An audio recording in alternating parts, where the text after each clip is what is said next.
శ్రీమన్నారాయణుడు మానవులకి శిక్షలు వేయమని శిక్షలు వేసే వృత్తి మట్టుకే ఇచ్చాడు. రాహుకేతువులకి వేరే గ్రహాలకు ఏది ఇవ్వలే శిక్షలు వేసేది.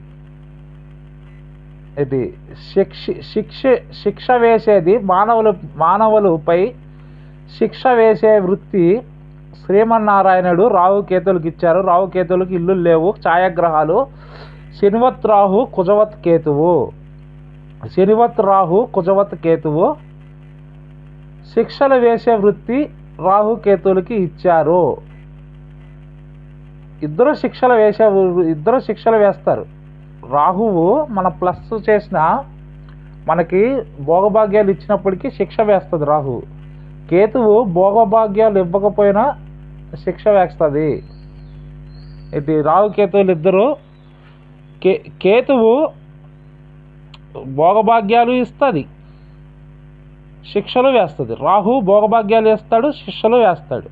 శ్రీమన్నారాయణుడు ఇచ్చిన డ్యూటీ. మీరు పుణ్యం చేసుకుంటే ఆ పుణ్యఫలానికి రాహుకేతువులు మీకు ఆ పుణ్యఫలానికి తగ్గ మీకు ప్రతిఫలం ఇస్తారు. మీరు పాపం చేసుకుంటే ఆ పాప ఫలితం అనేది మీకు ఇస్తారన్నమాట. ఈ శ్రీమన్నారాయణుడు నరికివేయగా రాహుకేతువులు మొరపెట్టుకోగా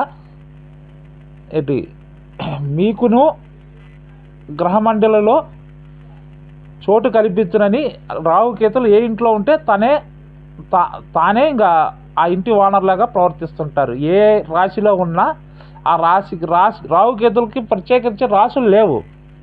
ఏ రాశిలో ఉంటే ఆ గ్రహంలాగా ప్రవర్తిస్తుంటారు అన్నమాట. అది రాహువు